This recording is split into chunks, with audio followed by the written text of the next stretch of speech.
Everyone at the table already knew I had cancer. I was the only one who didn't. It was Thanksgiving, and the turkey sat in the center of the table, perfectly golden and glistening. My mother, Sharon, was smiling too wide as she carved the bird. My husband, Scott, kept his eyes glued to his plate with a strange, heavy intensity. My sister was laughing at something on her phone. Around me, the house smelled of sage and sweet potatoes, a scent that usually meant home. But as I sat there, the air felt thick and wrong, like a storm was pressing against the windows. Then my aunt leaned over, her perfume cloying and sweet. She squeezed my hand with a grip that was far too tight and whispered, "Brittany, you are being so incredibly brave about the news." I felt my heart skip a beat. I forced a smile, my muscles tight. "Brave?" I asked, my voice sounding small in the sudden quiet. "About what?" That's when the room went quiet. "My name is Brittany Stone, and until that moment at the table, I thought I was a woman who had it all figured out. I was 30 years old, healthy, and planning for a future that seemed bright." After my aunt's slip-up, the table remained silent, a suffocating vacuum of guilt. I waited until the dishes were being cleared to slip away into the hallway, my chest tight with a rising panic.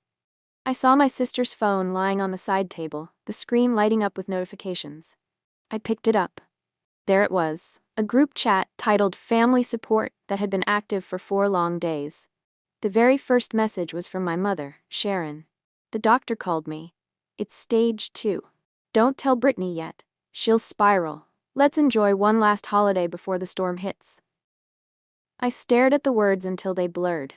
I was a ghost at my own dinner, a person whose own life had been stolen and discussed by everyone but me. I walked into the kitchen. The group chat still burned into my mind. Sharon and Scott were standing by the sink, speaking in low, hurried whispers. When they saw me, they froze. I didn't scream, I just held out the phone. "Stage 2? I whispered. "You knew for 4 days?" Scott didn't apologize. Instead, he let out a long, heavy sigh, the kind of sound you make when a difficult child has broken something expensive. "We did it for you, Brittany," he said, his voice flat and patronizing. Sharon stepped forward, her eyes wet with performative tears. "You overthink everything, honey," she added, reaching for my arm. "We just wanted you to have one more day of peace before the reality set in. We wanted one last normal Thanksgiving." I realized they weren't sad for me.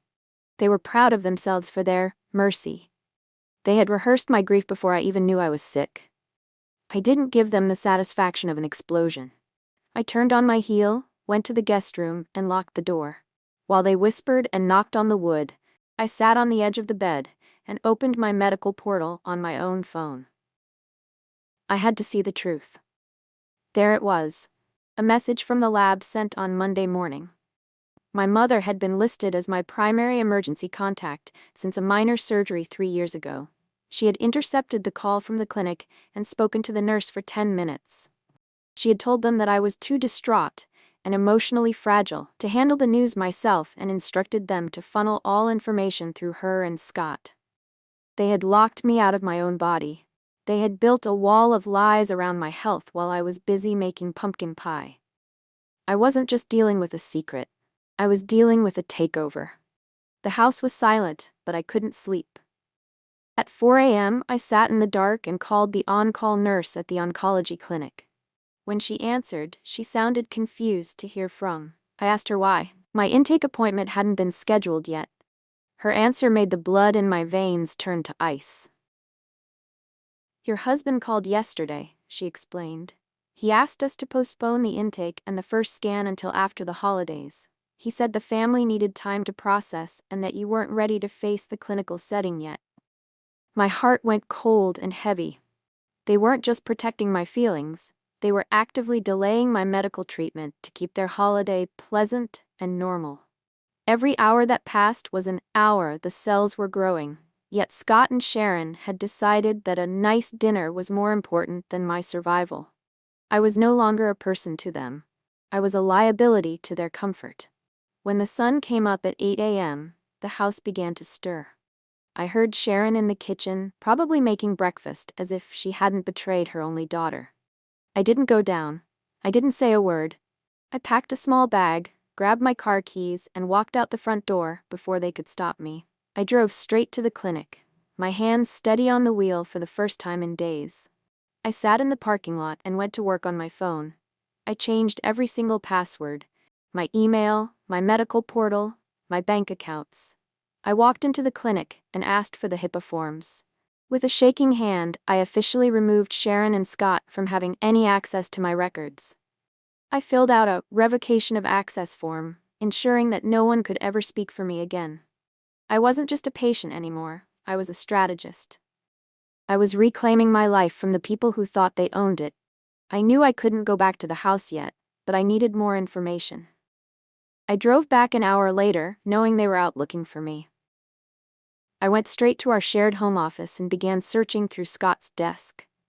I found it in the back of a bottom drawer, a blue folder. It wasn't just filled with medical notes.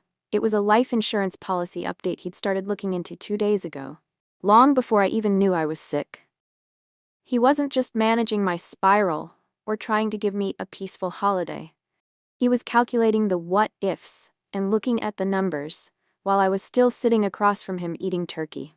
He was preparing for a payout while I was still fighting a battle I didn't even know had started. The level of cold, calculated greed was more terrifying than the diagnosis itself. As I sat in the office, I realized the betrayal went even deeper.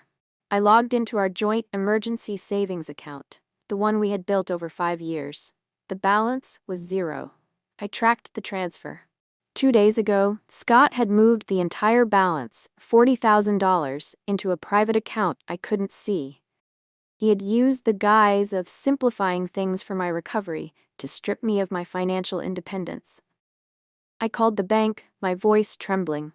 The manager told me that Scott had informed them I was mentally prepared for a long leave and was handing over all financial decisions to him due to my declining health.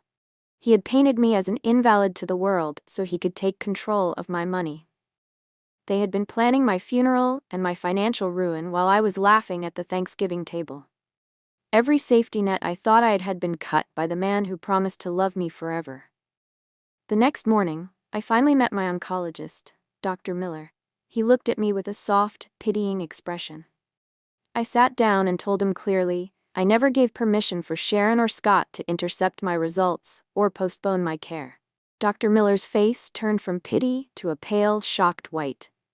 Your mother told us she had power of attorney for your medical decisions, he said, his voice dropping an octave. She claimed you had a history of severe anxiety that made you incapable of processing bad news without a mediator. She hadn't just lied to me, she had committed medical fraud to control the narrative of my life. She had used my past, times when I had simply been stressed at work, to build a case that I was mentally unfit. I realized then that my mother didn't love me, she loved the power she had over me. She wanted to be the hero of a tragedy she was helping to write. I returned to the house one last time to get the rest of my things. I walked through the front door and stopped dead. My living room was full of people. Sharon had invited the neighbors and a few people from her church. They were holding candles and humming a soft hymn. We're here for your journey, Brittany, Sharon said, stepping forward with her arms open, as if for a hug. It was a sickening PR stunt designed to frame her as the long-suffering, saintly mother in front of the community. She wanted the audience to see her supporting her broken daughter. I didn't cry. I simply walked past the entire group without a single word. I went upstairs, packed my final suitcase, and ignored the gasps of the neighbors. I was done being a prop in Sharon's theater of grief. I was a woman fighting for her life, and I didn't have room for people who treated my cancer like a social opportunity. I was almost to the door when Scott tried to block my path. He looked frantic, probably realizing that his grip on the money and the story was slipping. You're being irrational, Brittany, he hissed, trying to keep his voice low so the neighbors wouldn't hear. This is the diagnosis talking. You're scared, and you're lashing out at the people who love you. I didn't argue. I simply reached into my bag and handed him 2 pieces of paper. The revocation of access form and the printout of the bank transfer he thought I'd never see. I looked him dead in the eye. I'm not irrational, Scott, I said, my voice as cold as a winter morning.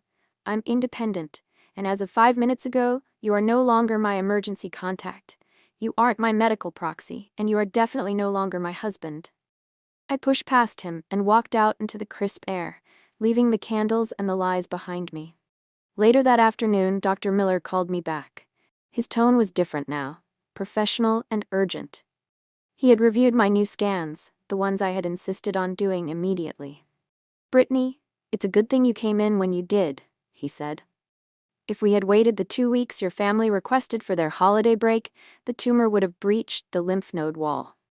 We would have been looking at a much more aggressive stage 3 or 4. My family's desire for a nice dinner and a perfect holiday almost cost me my life. They were willing to let me die a little more every day, just so they didn't have to deal with the unpleasantness of my illness during Thanksgiving." That was the moment the last of my sadness died. The tears stopped, and a cold, hard resolve took over my entire being. I wasn't just going to survive the cancer. I was going to survive them. 6 months passed like a blur of white walls, chemical smells, and the steady drip of IV bags.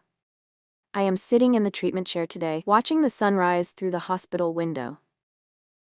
I am alone in this room, but for the first time in my life, I am not lonely. I found out last month that Sharon tried to sue for grandparent rights and temporary guardianship over me, claiming that the chemo had made me mentally unstable. She wanted back in. But I was ready. I showed the judge the group chat from Thanksgiving, the records of the bank theft, and the fraud report from the clinic regarding the fake power of attorney. The judge's face was a mask of disgust as he looked at my mother. He didn't just deny her petition. He issued a permanent restraining order. He saw them for what they, predators disguised as caregivers. I sat in that courtroom and felt the weight of 30 years of Sharon's rules finally lift off my shoulders. The downfall of Scott was just as swift. His planning backfired in the most spectacular way. Without my 6-figure income to support his lifestyle, and with the bank flagging his suspicious transfer as potential abuse, his credit collapsed overnight. He couldn't keep up the payments on the house he thought he was going to inherit, and he lost it to foreclosure 4 months ago. As for Sharon, her perfect family reputation shattered completely when the clinic's legal department filed an internal report about her fraudulent medical claims. The neighbors who held candles for her now cross the street when they see her coming. They are currently living together in a small, cramped, rented apartment on the edge of town, blocked on every social media platform and every phone line I own. They wanted a peaceful life without the burden of my reality, and now they have it. A quiet, empty life, where they only have each other to blame for their ruin. Today, I received the call I have been waiting for. I am cancer-free. The stage 2 that they tried to hide from me is a chapter that is officially closed. It is Thanksgiving again, exactly 1 year since the night my aunt squeezed my hand and broke my world. I didn't spend it at a big table with a golden turkey and fake smiles. I spent it at a quiet diner on the highway, eating a grilled cheese sandwich by myself. It was, without a doubt, the best meal of my entire life. I sat there, looking out at the road ahead, and realized that for the first time in 30 years, I was the only person in charge of my story. I was the only one who knew exactly what was happening at my table, and I didn't need anyone to protect me from the truth. I am Brittany Stone, I am a survivor, and I am finally free. My family thought they could write my ending, but they forgot one thing. I am the one holding the pen. You don't get to decide how I meet my fear.